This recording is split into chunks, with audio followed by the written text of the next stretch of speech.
One crisp autumn morning, just as I was getting ready for a client meeting, my phone rang.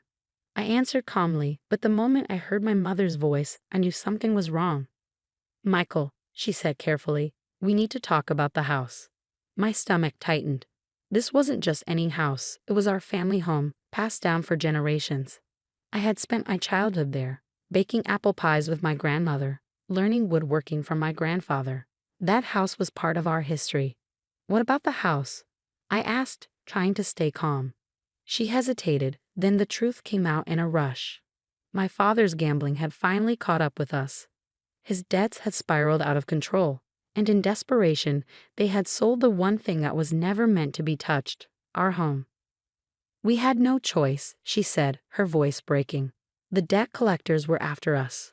Your father swore this would be the last time." I had heard that promise too many times before. My grandmother had left the house to me in her will, making it clear that it should stay in the family. But now, without even telling me, my parents had sold it. "How much?" I asked, my voice ice cold. The number she gave me made my blood freeze. They had sold it for far less than it was worth. And worse, the buyer was a real estate developer with ties to the casino owner. It wasn't just a bad decision, it was a scam. I spent the next few hours digging for information. As a forensic accountant, I knew how to find hidden truths. I called old family friends, checked property records, and spoke to my father's business contacts. The deeper I looked, the worse it got. My father had borrowed from everyone, friends, family, loan sharks. The debts were endless. But what hurt most was how easily they had let go of our family's legacy. I remembered my grandmother's words. Family isn't just about blood. It's about honor. About protecting what matters. By the end of the day, I had everything I needed. Bank records, loan agreements, property documents, every detail lined up, exposing a web of corruption. My parents thought I would be helpless. They were wrong. I stared at the file in front of me, already forming a plan. This wasn't just about getting the house back. It was about bringing down the people who had profited from my father's addiction. The casino, the developers, the loan sharks. As the sun set, I made my first call to a lawyer who specialized in financial crime. "I need your help," I said. "We're going to take them all down." The fight had just begun. The next 6 weeks became a masterclass in strategic preparation. My forensic accounting skills, typically used to unravel complex financial fraud for corporate clients, were now laser-focused on my personal mission. I discovered the real estate developer, Marcus Reynolds, wasn't just a random buyer. He was deeply connected with the local casino's ownership group. The house sale was part of a larger pattern of predatory practices targeting families with gambling-addicted members. My first move was subtle. I began gathering comprehensive documentation, not just about the house sale, but about every transaction, every loan, every suspicious financial movement connected to the casino and the developer. Laura, my contact at the state's financial crimes unit, became an unexpected ally. "This goes deeper than just your family's case," she told me during our third meeting. Her preliminary investigation revealed a systematic exploitation scheme targeting vulnerable families. "They've been doing this for years," Laura explained, spreading documents across the conference room table. "Gambling addicts get deep into debt, then these developers swoop in and purchase properties at ridiculous undervalued rates." Each piece of evidence was carefully documented. Bank transfers, loan agreements, property assessments. I assembled a case so meticulously that it would be impossible to dismiss. Meanwhile, I maintained a calm exterior with my parents. Short, polite conversations that revealed nothing of my true intentions. They believed I was still processing the loss of the family home, unaware of the storm brewing beneath my composed surface. My father, typically boastful about his supposed business acumen, didn't realize I was systematically dismantling his entire network of deception. Each conversation was a carefully choreographed dance, with me extracting information while revealing nothing. The breakthrough came from an unexpected source. My father's former business partner, Robert. After years of being burned by my father's unreliable business practices, Robert was more than willing to provide testimony about the pattern of financial manipulation.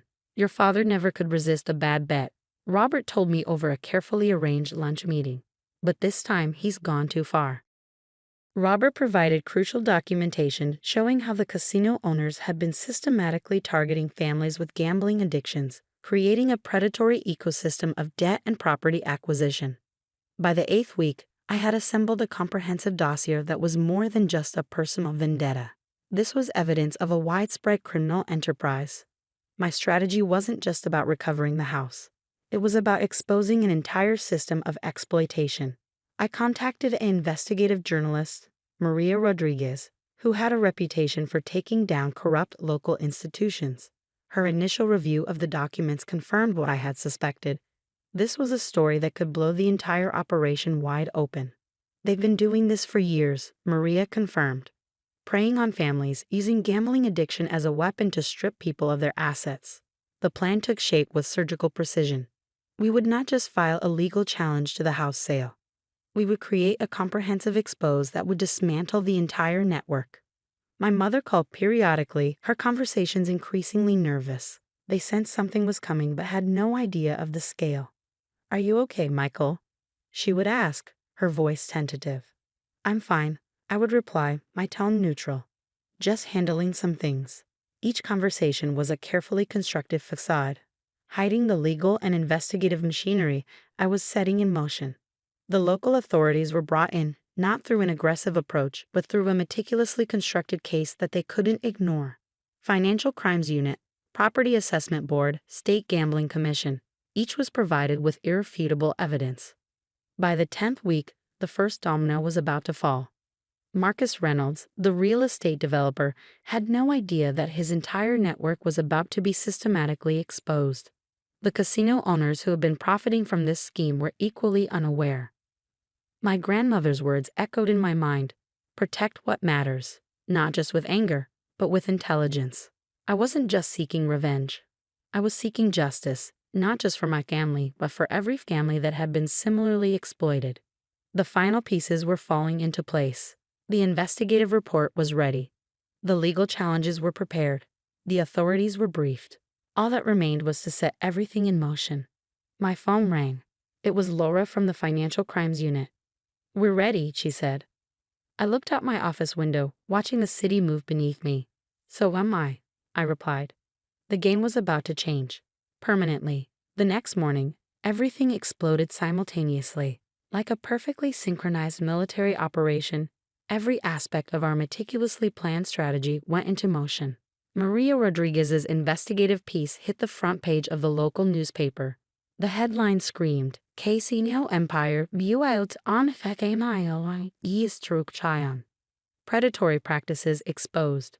Accompanying the article was a comprehensive breakdown of how the casino and real estate network had systematically targeted vulnerable families. Within hours, my phone started buzzing. First, Marcus Reynolds' lawyer called, desperate and panicked. Then the casino owners' representatives. Each call was a mixture of threats and bargaining, which I calmly deflected. "I'm not interested in negotiating," I said repeatedly. "Your actions will be fully investigated." The state's Financial Crimes Unit launched a full-scale investigation. Bank accounts were frozen. Properties were placed under temporary seizure. The network of corruption that had operated in broad daylight for years was suddenly exposed, vulnerable. My parents were summoned for questioning. The look of shock on their faces when they realized the depth of my investigation was something I would never forget. "How?" my father asked, his voice breaking. "How did you know?" I simply smiled. "I learned from the best," Grandma always said, "to protect what matters." The legal proceedings moved quickly. The house sale was immediately invalidated. Not only would our family home be returned, but the developers were forced to pay significant restitution. But this was about more than just our house. Dozens of other families came forward, empowered by the investigation. Families who had been silently suffering, stripped of their assets by the same predatory system. My mother's initial anger transformed into a strange mixture of shame and reluctant admiration. "You've always been different," she said during one of our conversations.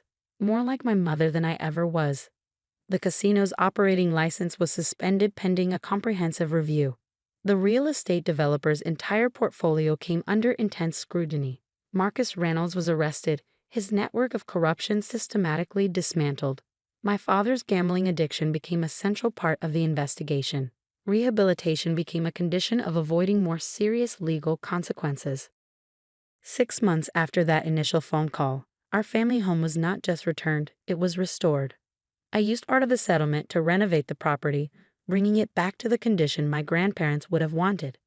During the renovation, I found something remarkable. Hidden in my grandfather's old workshop, behind a loose floorboard, was a small journal. His notes about building the house, about family, about integrity. One passage struck me particularly. A family is not defined by its mistakes, but by how it rises above them. The local community began recognizing the broader impact of the investigation. Other families who had been similarly exploited found hope. The casino's practices were exposed, creating legal precedents that would protect vulnerable individuals. My relationship with my parents transformed. It wasn't perfect, but it was more honest. My father entered a comprehensive gambling rehabilitation program. My mother started volunteering with support groups for families dealing with addiction. A year later, I sat on the porch of our restored family home. The afternoon sun cast long shadows, reminiscent of those summer days from my childhood.